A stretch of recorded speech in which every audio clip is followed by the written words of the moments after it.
Welcome to the BBC's Global News podcast on YouTube. Today I'm joined by BBC Persian's Parham Ghobadi. And Parham, Israel says it's killed Iran's powerful security chief, Ali Larijani.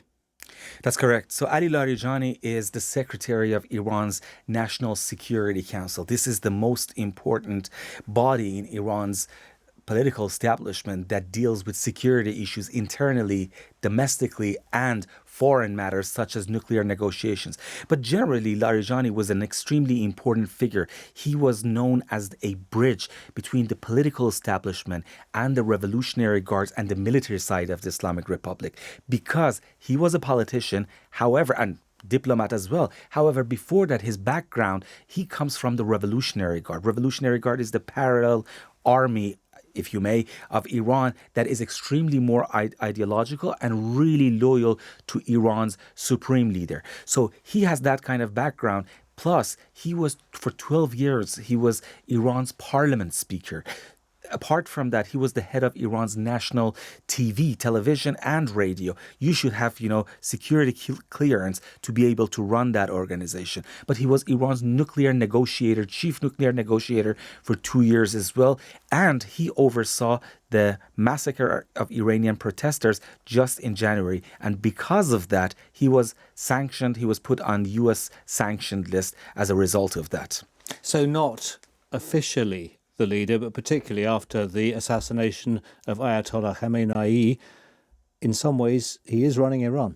That's a very good point that you mentioned, because after Khamenei was killed on the first day of the war, many people were asking who's leading the country. Well, he was believed to be one of those people who was actually running the show, who was behind the scenes leading the country. So now that Ali Larijani is killed, many people speculate that Mohammad Baqir Ghalibaf, Iran's current parliament speaker, is probably running the country, plus Ahmad Vahidi, who is the deputy of Revolutionary Guards and who has survived because his boss, the head of the Revolutionary Guards, alongside with Khamenei, was assassinated on the first day of the war. And he was in that position for only 6 months, because in the previous war with Israel, 12-day war, the head of the Revolutionary Guard was assassinated as well.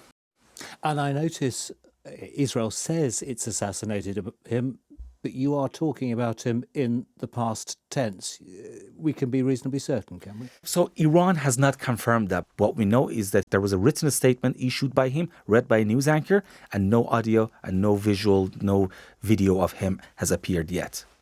As soon as Israel and or the US assassinate an Iranian leader, another one has to come from somewhere. It's like cutting the heads off a mythical monster. But people aren't, I get the sense people aren't queuing up to take over at the moment. So it has been like that before. So something that surprised many analysts was that after Khamenei was assassinated, so many commanders on the first day of the war were assassinated, Iran was still able to shoot missiles not only at Israel, but across the region.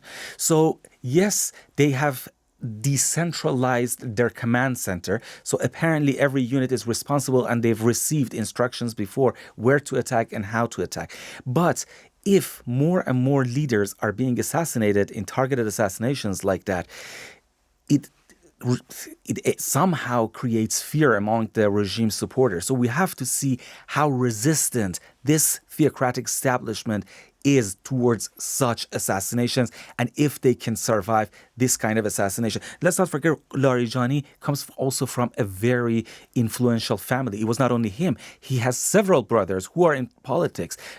Just to mention one, Sadiq Larijani was one of those people who was hopeful to become the next. There was rumors that he was hopeful to become the next Iran supreme leader, but he could not win that race with Mojtaba. So this is a theological regime. People are doing it for ideological reasons. Do they want to? Do they feel they have a duty to step up and take the top job? Or are they like a lot of human beings would be in this situation, and maybe they think this time it's someone else's turn?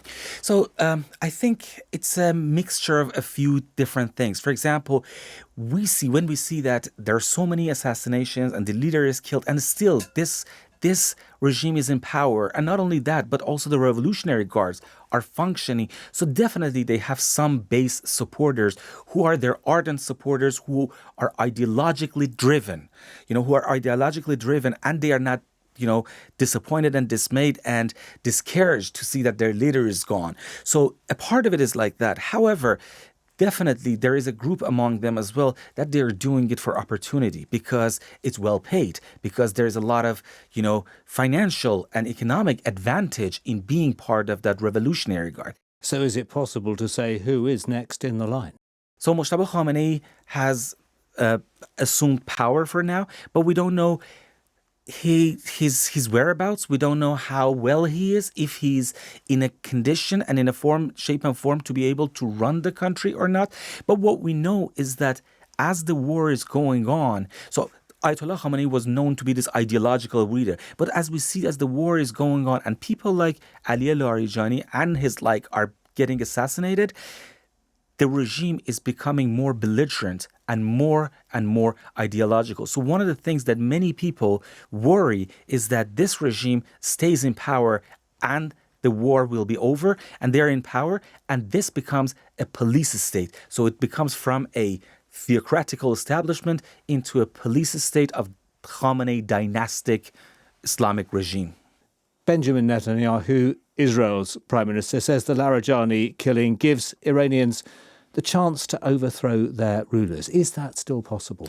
So we have to remember that this war happened only a few weeks after nationwide mass protests in the country that were brutally faced with brutal crackdown by the regime. Thousands and thousands of Iranians were killed in that brutal crackdown. Now, Benjamin Netanyahu was hoping the same thing would happen in the 12-day war. It did not, because when bombs are falling on your city, it's very difficult to go on the street and protest at the same time as well. But this time, because the Iranian government has prepared for it, so they know that there is a possibility that Iranians protest, so they're openly threatening Iranians in a way that has never been possible before and have never been experienced and seen before. Like, for example, just to give you one example, Iran's police chief comes on national TV and says that, listen, my soldiers' fingers are on the triggers. If you come on the street, you're going to be killed. We're going to do something way worse than what we did in 8th and 9th of January.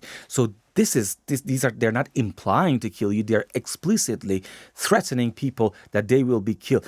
A newsreader on TV says that if you come to the street, we're going to make your mothers mourn over your graves. So these are the kind of things that we have not seen before. In a few days, we have Persian New Year called Nowruz on Friday. So before that, there is a celebration of fire festival. People usually go on the street. They jump over the bonfire. So the Iranian authorities this year have banned it and said that if you come on the street, you're going to face violence, technically. Parham, thank you. Parham Ghobadi of the BBC's Persian service. If you'd like more from the Global News podcast, please do click on the link below.